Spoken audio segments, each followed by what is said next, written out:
que ha surgido este congreso. Por cierto, enhorabuena también por el libro y la magnífica edición. Mi intervención tiene que ver con el concepto de realismo histórico. El concepto de realismo histórico que pone en juego un antólogo importantísimo de la poesía española de posguerra, José María Castellet. Saben ustedes que fue autor de dos antologías claves para nuestra historia poética del siglo XX. 20 años de poesía española, 1939-1959, que apareció en 1960 en la editorial Sis Barral. Luego, en 1965, hubo una reedición ampliada de esta antología que él tituló Un cuarto de siglo de poesía española. Y por fin, la antología de los novísimos, 9 novísimos poetas españoles en 1970, que fue aún más polémica.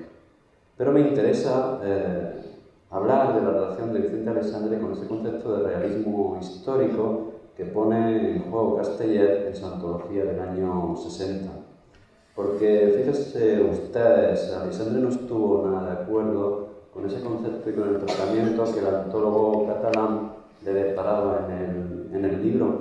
En carta del 19 de julio de 1960 a su gran amigo, José Luis Cano, Aleixandre se expresa en términos bastante negativos. Habla del sectarismo del prólogo.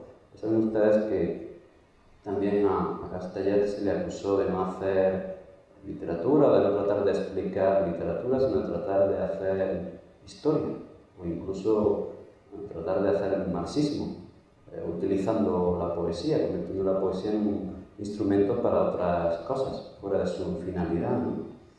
Y Aleixandre habla del sectarismo de este prólogo, que deforma, según él, la realidad. Le cuenta a Jesús Cano que no le ha gustado la antología. De hecho, le dice que él resulta tratado con injusticia, incluso con ignorancia. Dice, casi es cómico si cabe comicidad en esto. Es decir, que vemos a un Aleixandre bastante molesto con el análisis que Castellet, en esta antología fundamental, ha realizado de su obra. Y él veía que había una especie de organización teleológica en el abundante prólogo, porque el prólogo de 20 años de poesía española tiene 100 páginas, y en los poemas elegidos. Todo, esos 20 años de poesía española de 1939 a 1959, todo iba a desembocar en lo que llama, con cierta sorna, el maestro Aleixandre, el grupito barcelonés. Es decir, los poetas que ya sabemos que estaban detrás de Castellet. Castellet concibió 20 años de poesía española como una auténtica operación de marketing, diríamos hoy, una operación de política generacional. Ahí estaba el núcleo, lo que hoy llamamos la Escuela de Barcelona. Bueno, lo que la profesora Carmen Riera llamó, con notorio éxito historiográfico, la Escuela de Barcelona, cuyo núcleo estaba compuesto efectivamente por Barral, por Gil de Viedma y por José Agustín Goytisol. Es decir, todo iba a parar en esa poesía realista, social, de segunda hornada. Los poetas del 50, sobre todo los catalanes, tenían como maestros a los primeros poetas sociales, Celaya, Otero, etc. Pero querían dar, de alguna manera, un golpe de mano, presentarse en Madrid, en la capital, y lo consiguieron con esta antología. Una antología que Castellet venía rumiando, podríamos decir, desde los tiempos en que colaboraba en la revista barcelonesa L'Art. Castellet trata de hacer lo que él llama una antología no estática o comparativa entre poemas, sino una antología en movimiento, ¿no? Y por eso no hace realmente una antología de poetas, sino de poemas. Hay como una ordenación cronológica.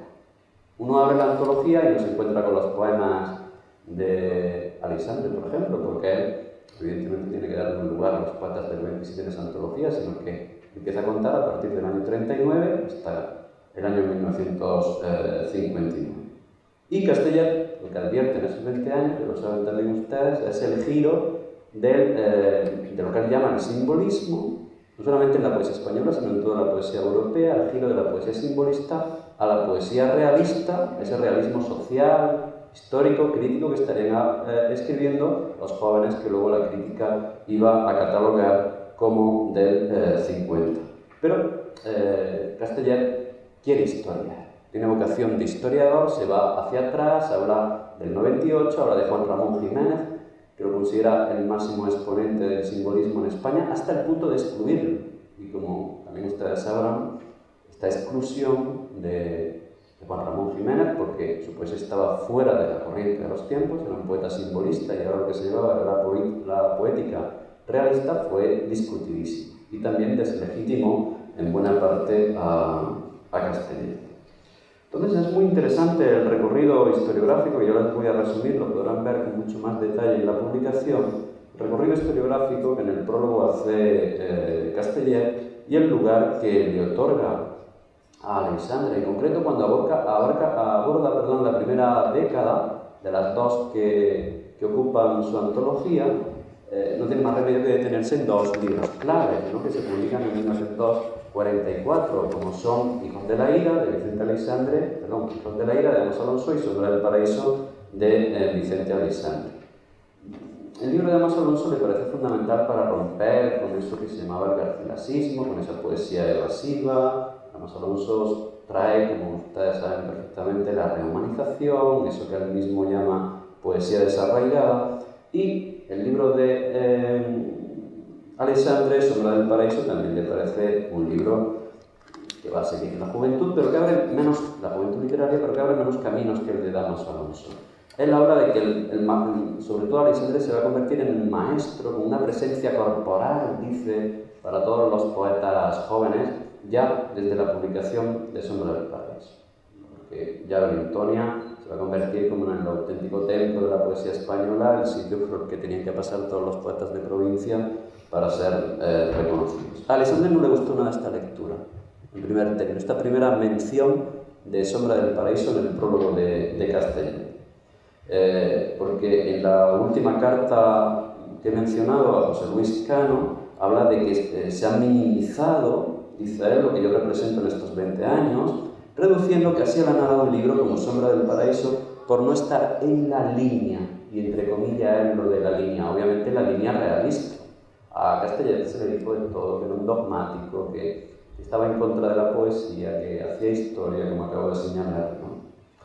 ¿Qué hace Castellet en el prólogo? Pues para evidenciar algo que él ve clarísimo, como es el paso del simbolismo al realismo, compara las poéticas de la famosa antología de Gerardo Diego, allí donde el 27 se presenta, ¿no?, por segunda vez en público, la primera vez lo había hecho en el homenaje a Góngora, compararlas con la antología de Francisco Ribes, la antología consultada de la joven poesía española de 1952, donde ya la crítica está de acuerdo en señalar que ahí aparece la poesía social. No es una antología de poesía social, la de Ribes, esta antología consultada ya saben ustedes, porque consulta al mundo relacionado con la poesía y hay una votación, se vota a 10 poetas, aunque en realidad se incluyen únicamente a 9, los 9 más votados porque entre el 9º y el 10º había mucha distancia, y ahí aparecen ya poetas sociales como Celaya, Otero, en cierta medida Eugenio García de Nora,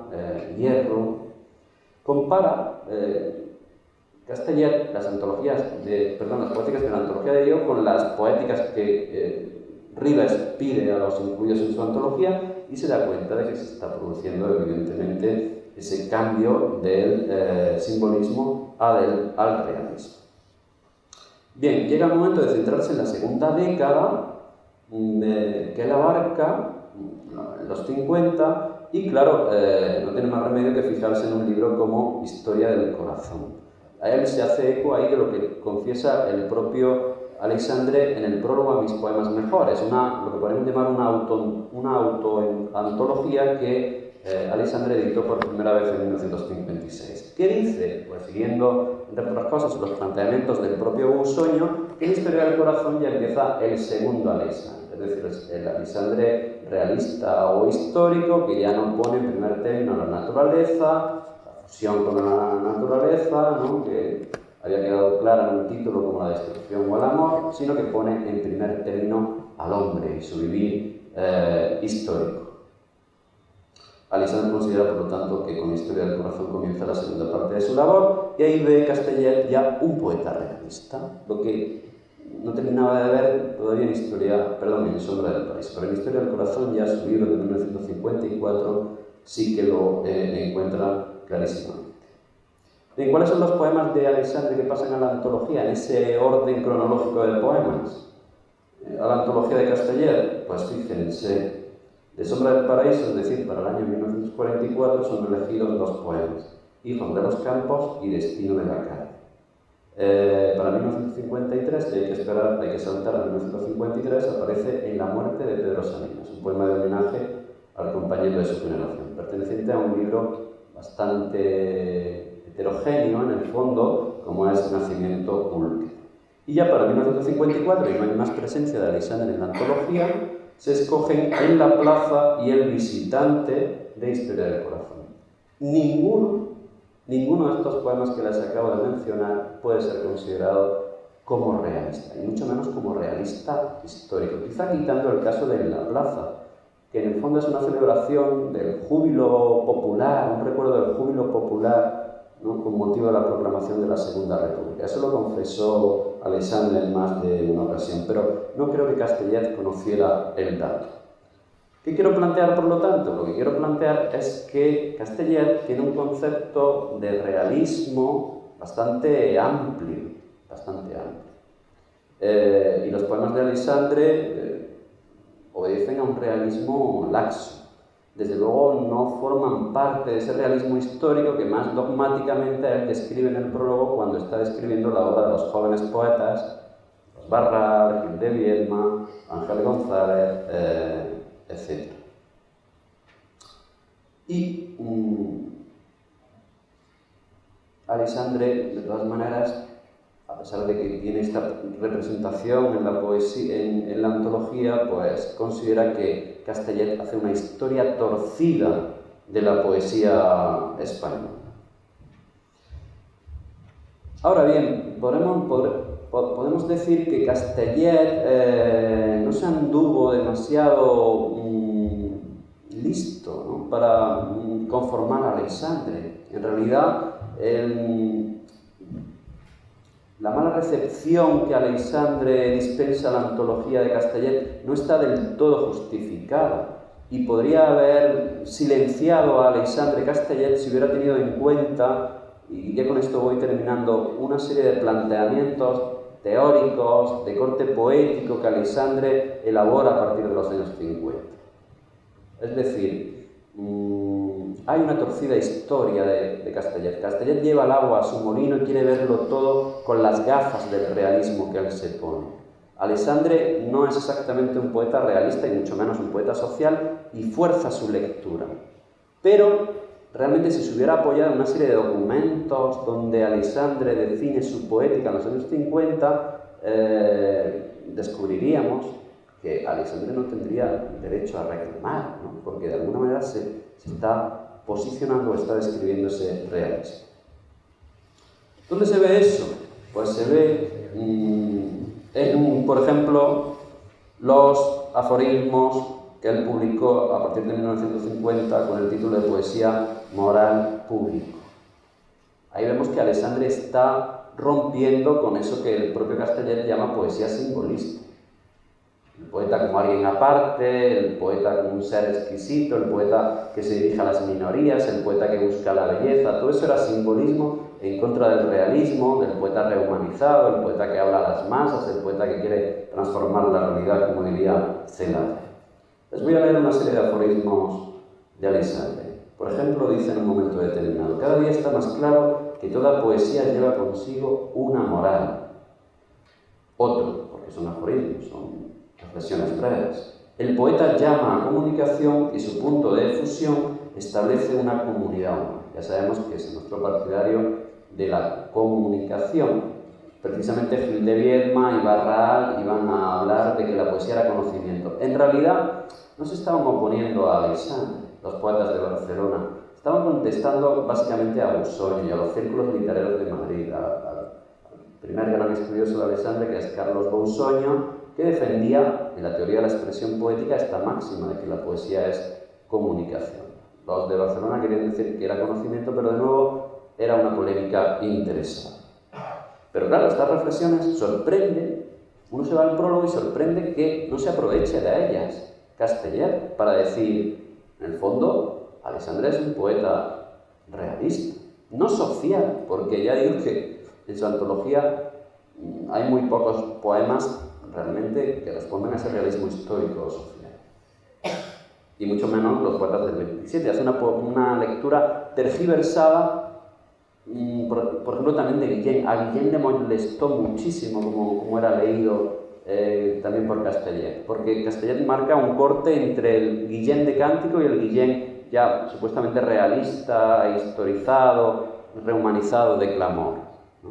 También Guillén, por ejemplo, le escribe a Gerardo Diego y dice que Castellet es un crítico dogmático. Lo mismo hace con Cernuda, es decir, hace una lectura tergiversada. Pero lo que quiero llamar justamente la atención es que se podría haber aprovechado sobre estas ideas porque, de alguna manera, Aleixandre estaba reconociendo que el simbolismo, lo que Castellet llama el simbolismo, había quedado atrás. O dice, por ejemplo, Aleixandre, en otra máxima, «Ay del poeta que ante todo busca la belleza, el que quiera salvarla, la perderá». O bien, toda poesía es multitudinaria en potencia o no lo es. Otro, el poeta que al fin se decide a escribir para sí mismo lo que hace es suicidarse por falta de destino. Esto, la verdad es que aquí, teóricamente hablando, Castellet podría haber sacado mucho partido. O bien, al morir el poeta se ve que no ha hecho sino historia, incluso cuando hace profecía. El poeta que hace historia. Ángel González dijo que la historia de la poesía es una parte de la historia. Iba a decir un poco después. Sobre todo, y con esto ya termino, me quiero referir a un discurso, al discurso que leyó en el año 1954 Aleixandre en la apertura del curso del Instituto de España, que publica en 1955 con el título de Algunos caracteres de la nueva poesía española. Pueden encontrar en las obras completas, por ejemplo, la prosa completa editada en Visor en el año 2002 por Alejandro Duque Amusco. Creo que Castellet no llegó a conocer este texto, que tuvo una edición, supongo que limitada, pero ahí está claro que Aleixandre está haciendo un diagnóstico de la poesía española a mediados de los años 50 que coincide en muchos puntos con el diagnóstico que va a hacer en su prólogo Castellet en 20 años de poesía española, en 1960. ¿Qué dice Aleixandre, por ejemplo? Pues que el tema de la poesía de los últimos años es el cántico inmediato de la vida humana en su dimensión histórica. Es decir, que es el hombre histórico el protagonista de la nueva poesía, que se impone una conciencia temporal. Y tengamos en cuenta cómo, por ejemplo, 20 años de poesía española, que es una antología dedicada a Machado, al 20 aniversario de la muerte de Machado. Ya sabemos que el 50 nace en Collioure, con la visita de la tumba a Collioure. Pues en el prólogo insiste mucho Castellet en que Machado tiende hacia el tiempo histórico, no hacia el tiempo interior, como hace Juan Ramón Jiménez. O habla Aleixandre de que se ha producido una depresión del arte, de que el arte tiende hacia la historia y ya no es puro esteticismo. Por ejemplo, comenta el poema Para un esteta de José Hierro. Habla de que el poeta es un hombre común, un hombre cualquiera que se sumerge en la cotidianidad de la vida y que esta vida cotidiana se convierte en tema poético. Incluso también la vida humana convertida en convivencia, la vida en su dimensión social. Está hablando Aleixandre de que en ese momento la corriente que impera en 1955 es naturalmente la poesía social y habla de poetas como Nora, Celaya, Kremer, etc. Habla de cómo se ha producido una clarificación en el lenguaje y Castellet, en el prólogo, en su introducción a la antología de 20 años de poesía española, está insistiendo constantemente en que Machado nos trajo un uso coloquial del lenguaje y que en ese uso se reconocen los nuevos poetas, los poetas del 50, los poetas jóvenes, ese grupo barcelonés, efectivamente, en el que todo desemboca. Y en eso Aleixandre lleva mucha razón y tiene mucha vista.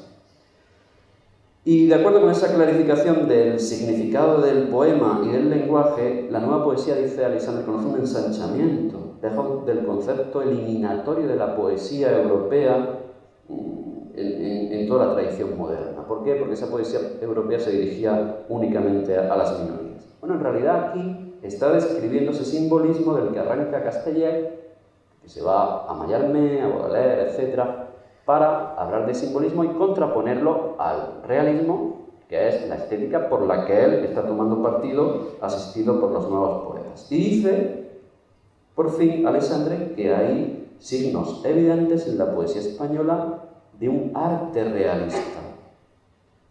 Un arte realista basado en el historicismo del hombre. Todo esto arrastra la consecuencia, dice él, de un realismo literario tal y como puede ser contemplado en España, en ese momento en España.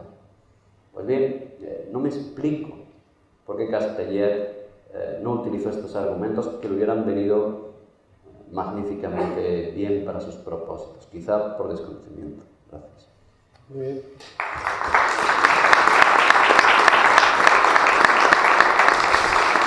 Bueno, efectivamente se aborda ahí una polémica interesante. Yo creo que, bueno, desde la dicotomía esta de poesía de conocimiento, poesía de comunicación, que es falsa desde mi perspectiva, porque realmente los dos estaban hablando exactamente de lo mismo.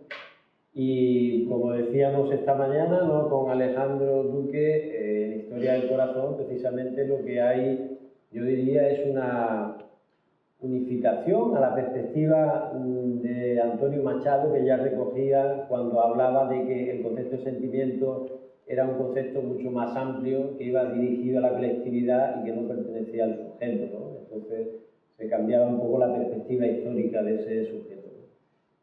Como vemos, son temas muy interesantes. La siguiente intervención va a ser de Manuel Gaete, el presidente de la Asociación Colegial de Escritores de Andalucía, es de Fuenteovejuna, en Córdoba, catedrático de Lengua y Literatura, doctor en Filosofía y Letras, vicedirector de la Real Academia de Córdoba y presidente de la Asociación, como digo, Colegial de Escritores de España en Andalucía. Su obra poética, volcada en la proclamación del amor y la paz como salvación del hombre, ha sido traducida al árabe, francés, inglés, sefardí, portugués, italiano, rumano y chino. Por tanto, un crítico literario y un poeta para hablar de otro poeta, y además declarado alexandrino, como reiteradamente nos viene diciendo desde hace pues toda la vida. Gracias, Paco. Buenas tardes. Me encanta verme rodeado de caras amigas y de gente que comparte esta pasión de la poesía. Escuchando a Miguel Ángel y bueno, sabiendo lo que sabe Rafael, yo me siento un poco abocado y intentaré hacer lo que pueda. Quisiera explicarles, casi leerles mejor, porque tenemos un tiempo reducido, cómo la influencia de Luis de Góngora, que de alguna manera, de todas las formas, hizo que ese grueso grupo del 27 se reuniera en Sevilla, en el Ateneo, para deslumbrar a toda una generación poética y todavía seguir siendo maestro de referencia, pero cómo Góngora es muy importante, sobre todo en la primera poesía de Vicente Alexandre. Por cierto, celebramos los 40 años de Vicente Alexandre este año, pero el próximo año teníamos que celebrar los 120 años del nacimiento de Vicente Alexandre y además de Damas Alonso y además de Federico Barceló, que son 120 años de tres grandes poetas del 27. En la línea de intersección, donde confluyen por afinidad e influencia, por supuesto, hombres y obras, ya sea por el vínculo especial que une maestros y discípulos, ya sea por la capacidad de recepción de una obra en el ámbito de la naturaleza humana, Góngora alcanza a Alexandre, que se siente deslumbrado por la fuerza creadora del lenguaje del cordobés. No es el primer poeta que causa en él una impresión parecida, pero sí ciertamente en sus primeras obras se nota claramente. Alexandre siempre había evitado ese terreno desconocido de la poesía, que decía que era un artificio difícil, fragoso. Esta concepción cambia cuando conoce a Dámaso Alonso, que será amigo y compañero durante toda su vida. Damaso pone en manos de Vicente Aleixandre, infatigable lector por cierto, una antología de Rubén Darío, como todos saben, y este descubrimiento lo fascinó, de tal modo que siempre confesará, aún después de haber expuesto su suspicacia sobre el modernismo, la deuda cardinal que tenía con el poeta nicaragüense, su riqueza verbal y su exquisito ritmo. Por Damaso se inician las lecturas de Machado, Antonio, Juan Ramón, Becker, Juan de la Cruz y, fundamentalmente, Góngora. Ustedes saben también el amor y la pasión que Damaso Alonso sentía por el poeta cordobés, y lo hizo ir a Córdoba durante muchísimos años, seguidamente, y ser muy amigo de otro gran poeta cordobés, Ricardo Molina. Decía Aleixandre, Góngora me deslumbró. La pasión gongorina común a toda mi generación no me fue ajena en mi juventud. Carlos Busoño, gran especialista en el estudio de Vicente Aleixandre, dice con respecto a este asunto de las influencias: a mi entender, ningún artista verdadero imita en cuanto tal a otro cuando la personalidad de ambos no tiene algo en común. Hasta Pasión de la Tierra, en el que empieza a buscar Aleixandre nuevos paladares y que están más tocados por el acento de vibración humana, de comunicación emotiva y directa. Pero a pesar de este aparente olvido, la huella de Góngora queda visible en toda la obra del poeta nacido en Sevilla, como una ligera o densa pátina de arenisca y polvo que cubre todo texto literario. En el análisis fabuloso de estas creaciones, el análisis comparativo de estas creaciones fascinantes, se respira un aliento natural que no elude lo cosmogónico, una búsqueda del hombre en la naturaleza como domus vivendi, el equilibrio inexistente entre lo que es y lo que debiera ser. Esta pretensión no sobrepasa el terreno de lo humano, aunque al cuestionar sus difusos límites lo trasciende, buscando en ambos casos un regreso al universo primigenio, al mundo de los seres elementales, una visión nuclear que asciende a una concepción global y trabada en Aleixandre, siendo en Góngora referente de un estado emocional que no es por ello menos universal ni humano. Mientras Góngora pretende construir un nuevo equilibrio con las realidades elementales, Aleixandre las concita y las estructura como un nuevo órgano eficiente de superación. En ambos, la realidad es el elemento que fundamenta la creación poética, y desde ella es preciso forjar un nuevo cosmos que sea referente de las aspiraciones humanas, aunque en el caso de ambos provenga de un incesante y ardoroso deseo de evasión. La identificación con la poesía de Góngora se establece en la visión de un mundo utópico, al que se llega por cuestionamiento o rechazo del existente. En ambos poetas, las alusiones sensibles y las referencias al mundo elemental, el de los seres de la naturaleza, adquieren su verdadera dimensión. Son ellos los que aciertan a expresar la armonía natural, que no siempre es dulce, frente a los desmanes, sevicias y prejuicios de los hombres, a los que solamente preocupa su propia obsesión egoísta y ególatra. Los seres de la naturaleza aparecen frecuentemente en las soledades de Góngora como elemento vital e integrante. Busoño dirá refiriéndose a Aleixandre: Aleixandre es uno de los artistas españoles que ha lanzado una mirada más vasta y coherente sobre el universo. En el vasto cuerpo primero, el que va de ámbito al nacimiento último, la idea rectora consiste en la concepción de lo elemental como la única realidad activa del mundo. El principio de solidaridad que impregna la obra de Aleixandre podría emerger de aquel impulso creador de exaltación de las fuerzas naturales que fluye bajo las palabras ampulosas y espléndidas, incapaz de contener el fuego vital de la naturaleza engendradora en el odre estrecho de la forma poética. Así vendrá a recordarlo más tarde Aleixandre en sus versos, en los que crece y vive la materia como elemento integrante, los seres vivos, el hombre en la primigenia inocencia de Emile Ruseriano. Dice Aleixandre: será mejor lo más elemental, de forma que la piedra superará al vegetal, al animal y el animal al hombre. Me refiero, insisto, al hombre alejado de la naturaleza, no al que se deja guiar por sus supremas instancias, porque en efecto el hombre elementalizado, trozo del cosmos, es uno de los héroes de mi lírica. Góngora no hizo más que desarrollar en su poesía el duro contraste de la luz y la sombra como experiencia íntima del hombre y cósmica de la naturaleza. Tanto en Góngora como en Alexandre se produce un equilibrio, una justeza aproximativa que nos hace pensar lógicamente en el influjo. La pureza del mundo natural prevalece sobre el maculado perímetro donde el hombre habita imponiendo su ley dictatorial y represora. En ambos poetas entiendo que la identificación es diáfana. La naturaleza libera, la ciudad conculca. En este sentido, hallamos otra analogía esclarecedora, casi axiomática, la exaltación del cuerpo desnudo como efecto y referente de la libertad y la naturalidad.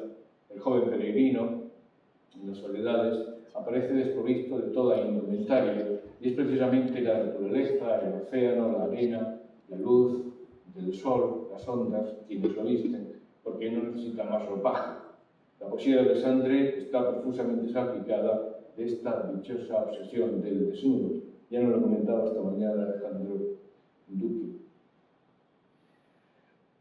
Como efecto y referente que designa un poderoso pensamiento cercano a la verdadera ciencia de la vida, que nos exhorta a ser genuinos, a despojarnos de las vanas prebendas, de las torpes vestiduras y de las hipócritas manifestaciones. La naturaleza frente a la civilización. En este contexto, tanto el cordobés barroco como el sevillano crean mundos paralelos que permiten obtener información categórica, tamizada por un lenguaje envolvente, personal y difícilmente comprensible, de las realidades más vivas e íntimas del ser humano en la confrontación existencial. Presencia ineludible que obliga al poeta a adoptar una postura digna, inquisitiva y ecuménica. Digna porque no acepta la sublimación consecuente de imperios y servidumbres. Inquisitiva porque escruta el desentrañamiento de la verdad y la fija en el origen elemental de la vida. Ecuménica porque congrega a la mayoría de los hombres en busca de su liberación, en busca de la perfección y en consecuencia de la felicidad. El regreso al estado de inocencia orienta la creación de ambos poetas. En las soledades, el elemento natural, la flora y la fauna, se justifica en sí mismo, concebido como diferenciación de lo que ha de emularse por deleitoso y virginal frente a la aspereza y el desabrimiento de la pompa y la fatuidad humanas. El deseo se convierte así en realidad accesible. El peregrino, agradecido y seguro al abrigo maternal de lo primigenio, halla descanso en la región luciente de los montes, en las orillas de los ríos, en los campos cuajados de frutales, junto a la robusta encina, y se siente hermanado en la ceniza de la mariposa, alimentado por las celdas de oro líquido. Y cuanto más enraizados en la tierra, es más intenso y fértil el sentimiento de amor a la naturaleza y sus criaturas. Escuchaba a Claudio Rodríguez en una conferencia que pronunciaba, creo que en abril de 1998, precisamente en homenaje que se realizó en la generación del 27, el centro Alexandre, donde también conocía a Luque Musco y conocía a Gabriel Morelli. Pues en ese gran homenaje a Alexandre reflexionaba Claudio Rodríguez lúcidamente, en estado de ebriedad, en claro estado de ebriedad, pero lúcido como nadie, sobre esta singularidad animalística de Alexandre, la capacidad que tenía el poeta de incluir a todo el mundo, a todos los animales, a los elementos naturales dentro de su producción poética. Y esto es claramente referencial a lo que le ocurre a Luis de Góngora en Las Soledades y en algunos otros textos del poeta, no solo Las Soledades.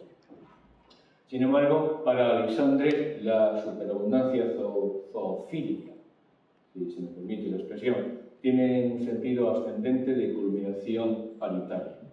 Si la perfección dimana de lo primigenio, de lo inmanente, cuanto más elemental es un ser, más perfecto y menos maculado se sentirá. Así, los animales son casi tan puros como la piedra, como la luz, nos dirá Busoño, refiriéndose a la concepción del poeta.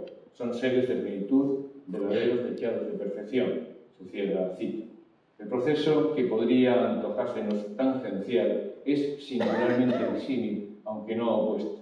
El peregrino, el náufrago de las soledades, aspira a disfrutar de la naturaleza, la serenidad que no encuentra en el ruidoso tráfago de la ciudad. El rechazo provoca precisamente la búsqueda. El ideal alexandrino parte de otra premisa mucho más filosófica y especulativa, la idea de que solo en la esencialidad se halla la verdad, y cualquier desviación nos desvincula de nuestros orígenes, dejándonos la procelosa turbación del huérfano y la desolada oscuridad del extraviado. El libro que mejor identifica, la influencia de Góngora en Alisandre es Ámbito. A partir de este primer libro, el influjo se integra en la forma poética y surge espontáneamente como un elemento natural de la lírica alexandrina, sobre todo en la primera época, panteísta y cosmogónica, muy cercana al espíritu pánico de exaltación de las fuerzas naturales que proclama Góngora. En Ámbito, como en algunos textos posteriores hasta Historia del Corazón exclusiva, el poeta se identifica con la naturaleza y en ella se funde, siendo uno con ella.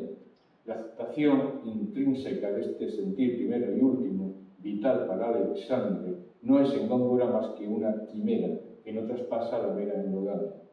Pero sí se advierte en este y otros libros de la primera época la contraposición plenamente barroca de lo grande y lo menudo, de igual manera que se contrapone lo grotesco y lo sublime, lo bello y lo monstruoso, lo enfático y lo recatado. Alexandre definió su propia poesía con los siguientes versos.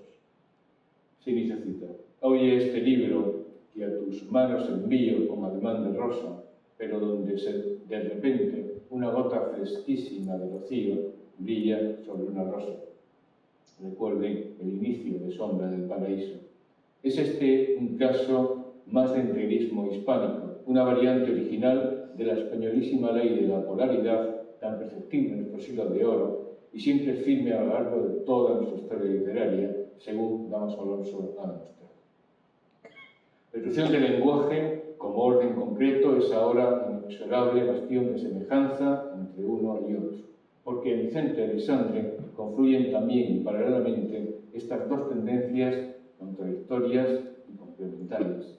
Ya en Ámbito, su primer libro, clarísimo espejo de la influencia del poeta cordobés, se esboza este tema complejo de lo que consume y lo que brota, de lo trágico y lo festivo, de lo que se destruye y lo que se crea, de la noche y el alba.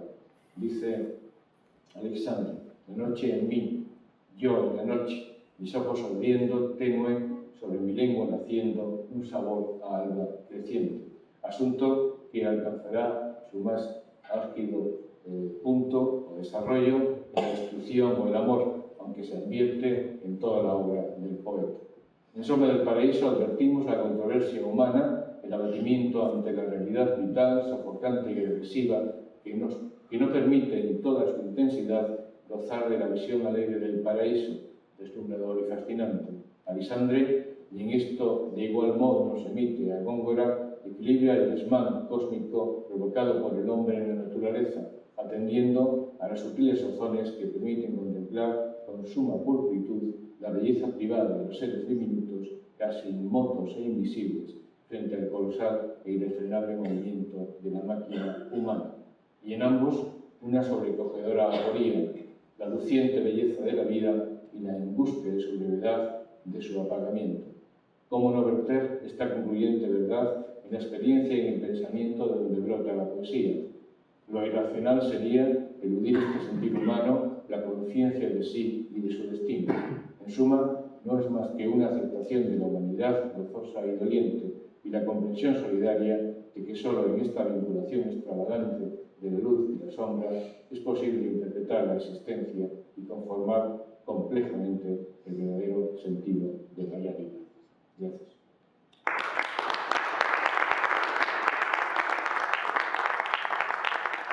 Una nueva visión, una visión diferenciada de la que hasta ahora se ha hecho y desde luego muy diferente, pienso, de la que va Rafael Ballesteros también. Rafael Ballesteros nació en Málaga en 1938, es licenciado en Filosofía y Letras por la Universidad de Granada, catedrático de instituto, profesor invitado en varias universidades de Estados Unidos y diputado, constituyente y presidente de la Comisión de Educación. Ha publicado diversos estudios de crítica literaria sobre las obras poéticas de Carriero, La Bordeta, Pérez Estrada, Vicente Núñez, Ricardo Molina, Moreno Villa, Muñoz Rojas, en revistas como Ínsula, Cuadernos Hispanoamericanos, Papeles de Sor Almadán, Camp del Arpa y editoriales especializadas como Castalia o Campeón.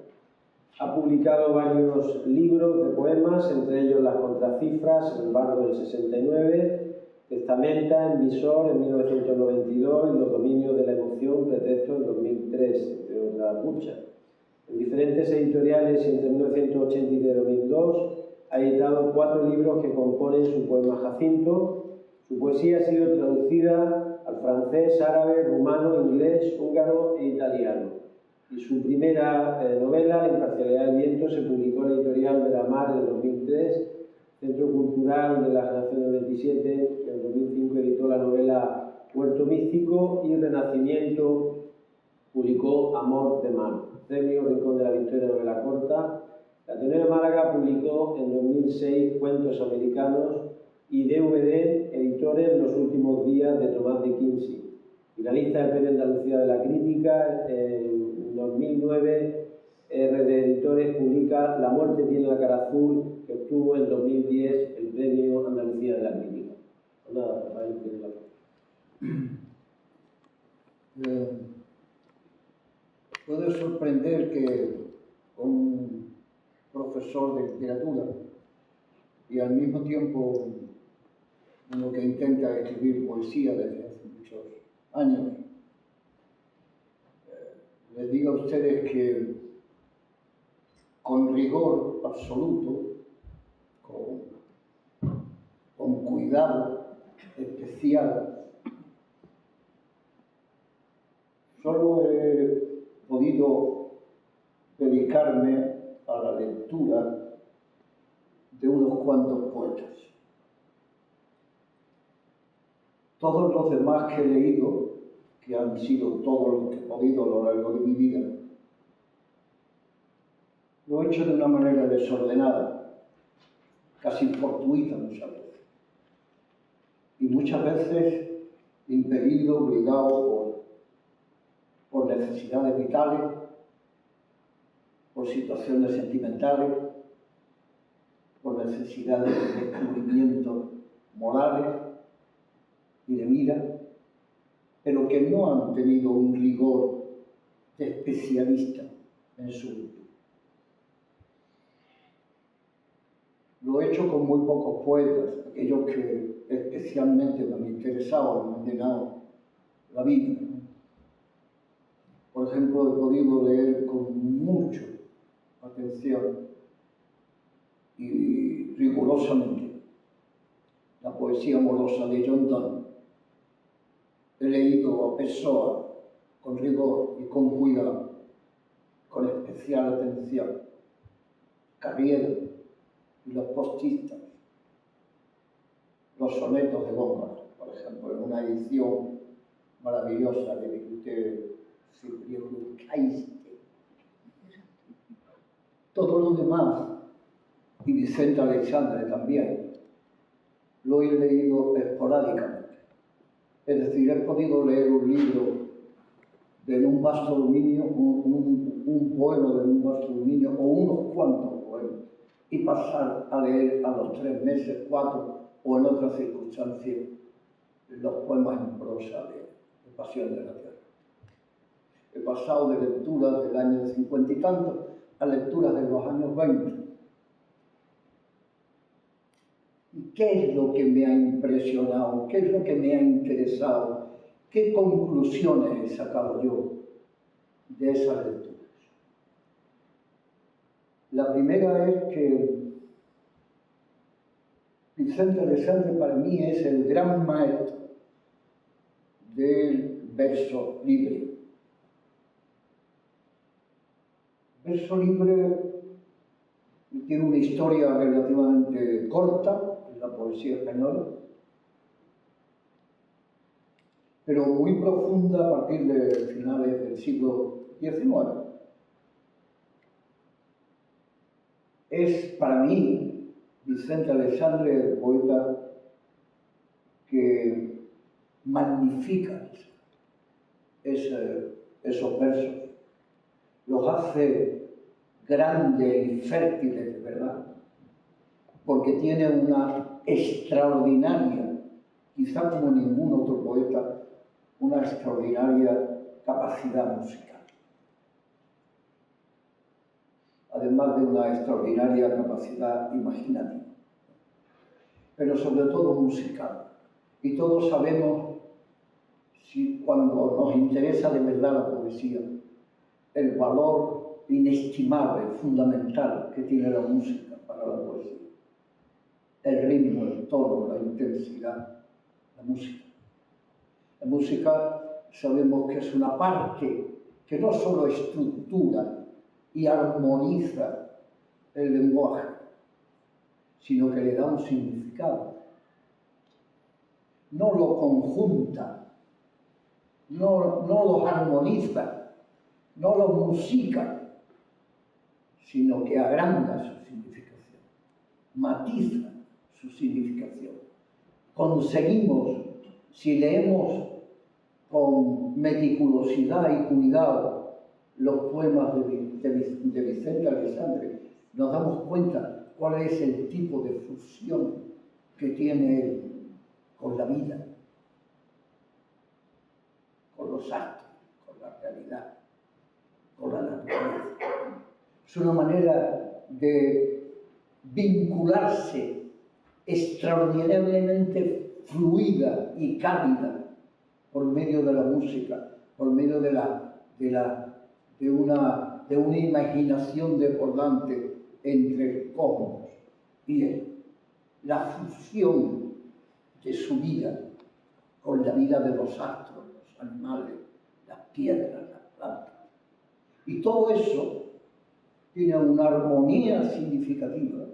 Todo eso tiene una imaginería extraordinaria, porque tiene una música rutilante, viva, nunca repetida, nunca machacona, nunca insistente, sino muchas veces dispersa, contradictoria, pero siempre fluida, hermosa, cómica, grandiosa. Y eso es algo que yo he sentido siempre que he ido a la poesía de Aleixandre. Y no necesariamente en el momento en que él explota y usa y se vincula al surrealismo, que entonces se llamaba subrealismo o suprarrealismo o alguna otra palabra relacionada con el realismo, como nosotros entendemos el surrealismo, la verdad.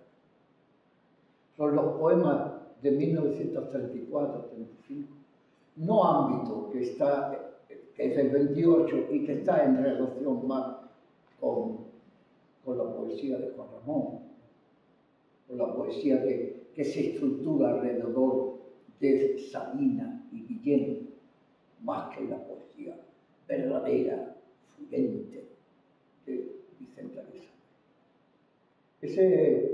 Ese surrealismo que impregna para mí toda su poesía, que es una de las partes más interesantes y más llamativas de su poesía, y que él, como saben ustedes, insistió una y otra vez en negar que él era un poeta surrealista. Cuando parece evidente, solamente abrir cualquier libro, sobre todo Palacolabios, La destrucción del amor, etc., ¿no?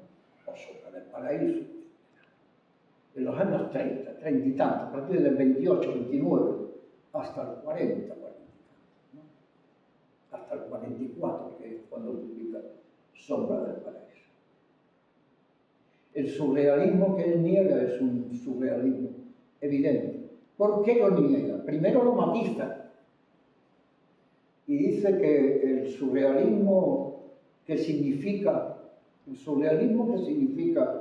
un no control de la palabra y del lenguaje, la palabra automática, la primera imaginación de la palabra, que es donde tiene que volcarse el poema, ese no le interesa.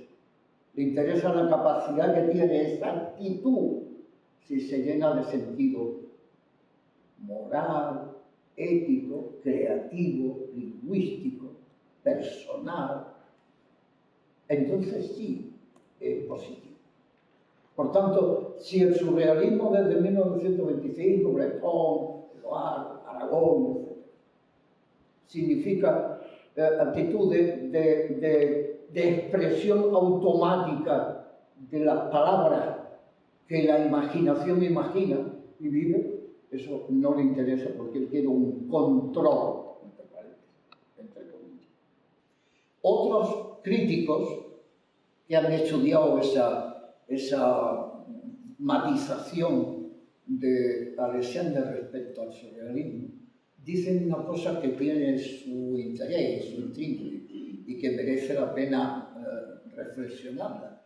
Dice que en los años 40, los años Sombra del Paraíso, repito, desde 1944, ¿no?, estaba muy identificado el surrealismo con la izquierda, con el comunismo, porque casi todos los pensadores que articularon el surrealismo eran del Partido Comunista. Y por tanto, en la España de la posguerra era muy difícil, incluso arriesgado, identificarse claramente con el surrealismo, cuando se articulaba en la significación de la literatura de los que valoraban la literatura en esa primera parte del franquismo como una creación literaria peligrosa. Y por tanto, Vicente Aleixandre, que siempre fue un hombre liberal, antifranquista, convencido, sí me parece que siempre fue prudente. Y en esa prudencia estaría el intento de desvincular su poesía con el surrealismo más luchador, más ingenio. ¿Por qué he repetido dos veces lo de 1944? Porque en 1944 se produce ese gran libro, se publica ese gran libro, se escribe años antes, ¿no? Eso es una cosa que los profesores de literatura no tenemos nunca presente, pero que los poetas sí, ¿verdad? Sabemos que un libro se puede publicar en el año 60, pero está escrito en el 51. Y por tanto es ridículo que los profesores se empeñen en decir es del año 60, por tanto tiene la influencia del año 59, que tal libro que publicó. Sabemos que eso no es verdad. Pero bueno, en algo tenemos que servirnos para ordenar las programaciones y las influencias. Pero nosotros sabemos que se escribió años antes del 44. Pero en ese año se publica otro libro clave, que es el libro de Damaso Alonso, Hijo del Aire. Madrid es una ciudad con 1 millón de muertos, según las últimas estadísticas, etcétera, etcétera.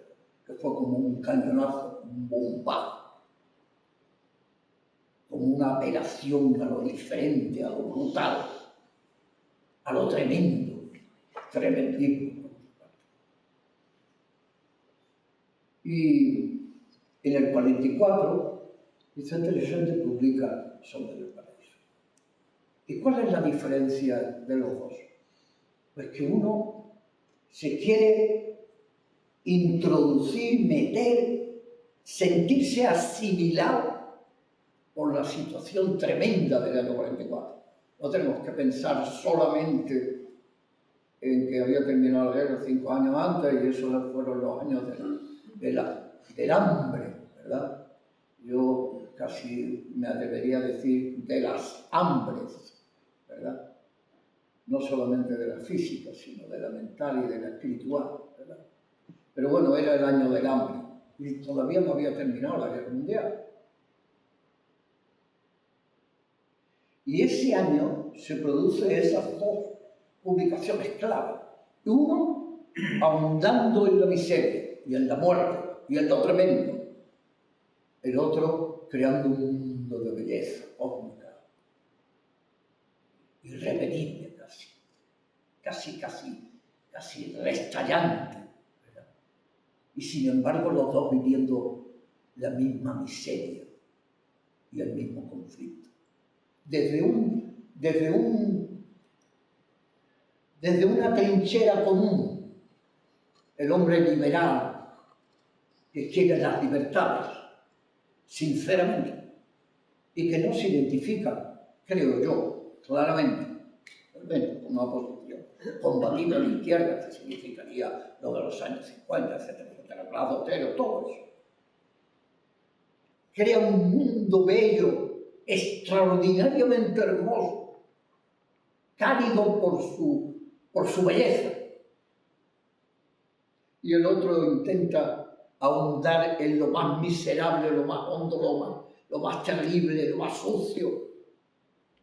Y los dos tienen una cosa en común. Pues uno quiere meterse y el otro quiere escaparse. Nos tiene que decir, nos está diciendo Vicente Aleixandre, yo no quiero de esta realidad. Yo no puedo vivir con esta realidad. Yo no puedo soportar esta realidad. Tengo que crear otra diferente. Hermosa, luminosa, fértil, maravillosa. Es la poesía de denuncia al revés. Lo mismo que se dijo de Góngora cuando se estudia en el barroco. Recuerdan ustedes cuando en el bachillerato nos decían el culteranismo de Góngora era un mundo bello frente a un mundo terrible, que era la miseria del siglo XVII. Bueno, y es posible matizarlo de otra manera. No es que no quiere escaparse, sino que, como he dicho antes, quiere denunciar. Góngora y Vicente Aleixandre, haciendo belleza ante lo ruin, haciendo vida frente a la muerte, haciendo limpieza frente a lo sucio. Y esa es la condena de uno y de otro. Y esa es la actitud. Y parece ridículo, me atrevería a decir, parece torpe, ¿verdad? Llegar a decir, este sí denuncia y este no. Este se evade. No se evade. Está denunciando, pero de una manera absolutamente diferente. Y quizá más creadora y por tanto más poética. Porque donde hay poesía hay creación y al revés. No hay poesía de los chatos, de lo repetido, de lo torpe, de lo ya sabido, sino de lo efervescente, de lo fértil, de lo creador, de lo hermoso. Bien, termino. Creo que termino.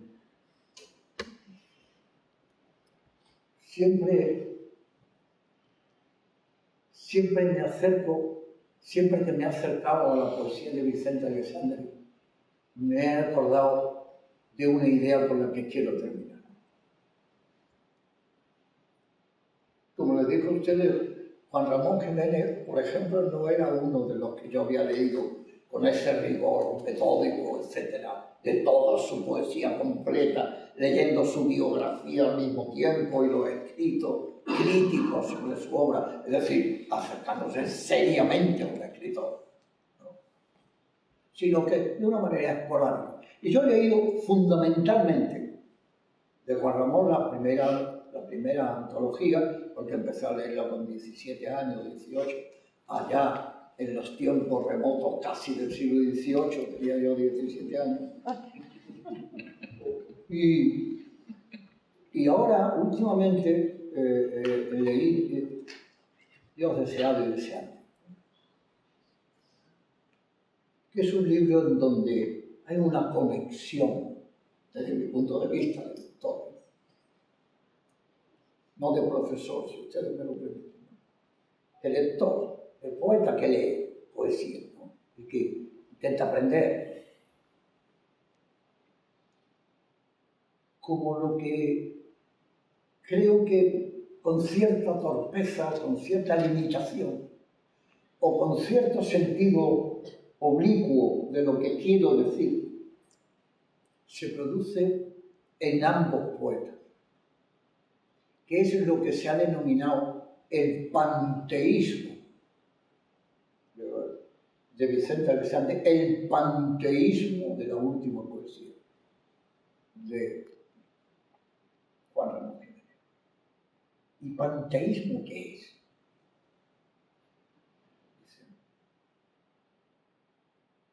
En todo, en la naturaleza, en el hombre, en sus actos, en el paisaje, en la hermosura, en el cosmos, en la estrella, está Dios.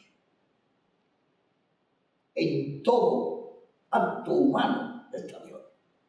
En todo acto de inteligencia de creación está Dios. Ese es el planteamiento general. Y yo no estoy de acuerdo con ese planteamiento. Para ellos, desde mi punto de vista, repito, lo más seguro es que me equivoque. Y es bueno terminar con una equivocación. No es que Dios está en todas las cosas, el planteamiento de los dos, sino que todas las cosas en su conjunto son Dios, que es muy diferente. Cuando él habla de una piedra, o de una estrella, o de un tigre, o de un jaguar, está hablando de una parte de Dios.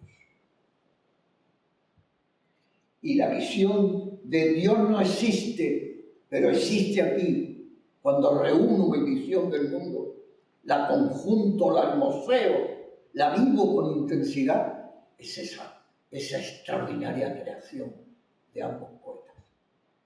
Que yo, y termino definitivamente, no he leído seriamente. ¿Entiendes lo que quiero decir? No he leído seriamente, pero me han enseñado mucho. Sobre todo una cosa que creo que es importante. No es posible ser un poeta ni siquiera estimable si no se vive con intensidad, si no se domina un lenguaje y si uno no tiene el mayor sentido del rigor